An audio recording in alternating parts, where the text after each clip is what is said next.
أعوذ بالله من الشيطان الرجيم بسم الله الرحمن الرحيم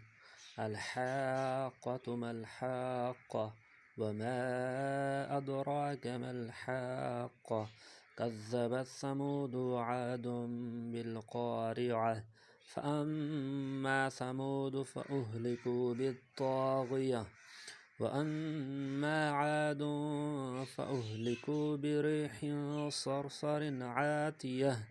سخرها عليهم 7 ليال و8 أيام حسوما فترى القوم فيها صرعا كأنهم أعجاز نخل خاوية فهل ترى لهم من باقية وجاء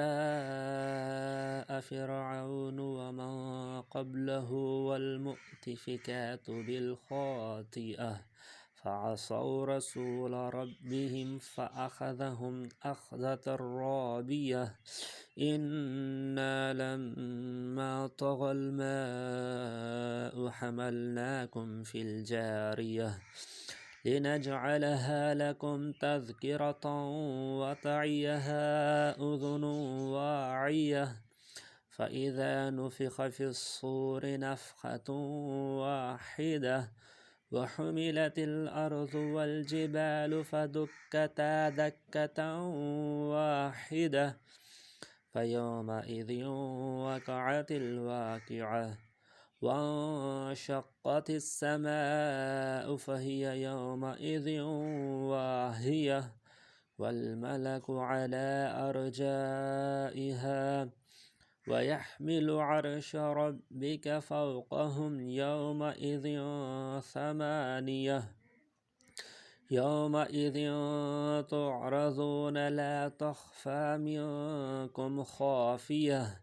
فأما من أوتي كتابه بيمينه فيقول هاؤم اقرءوا كتابيه إني ظننت أني ملاق حسابيه فهو في عيشة راضية في جنة عالية قطوفها دانية كلوا واشربوا هنيئا بما أسلفتم في الأيام الخالية وأما من أوتي كتابه بشماله فيقول يا ليتني لم أوت كتابيه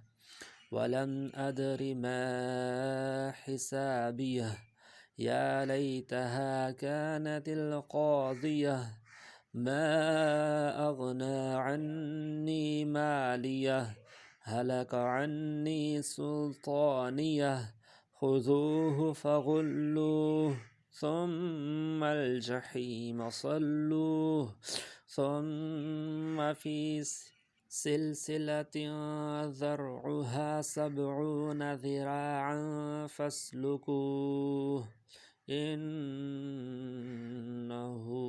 كان لا يؤمن بالله العظيم ولا يحض على طعام المسكين فليس له اليوم هاهنا حميم ولا طعام إلا من غسلين لا يأكله إلا الخاطئون فلا أقسم بما تبصرون وما لا تبصرون إنه لقول رسول كريم وما هو بقول شاعر قليلا ما تؤمنون ولا بقول كاهن قليلا ما تذكرون تنزيل من رب العالمين ولو تقول علينا بعض الأقاويل لأخذنا منه باليمين ثم لقطعنا منه الوتين فما منكم من أحد عنه حاجزين وإنه لتذكرة للمتقين وإنا لنعلم أن منكم مكذبين وإنه لحسرة على الكافرين وإنه لحق اليقين فسبح باسم ربك العظيم.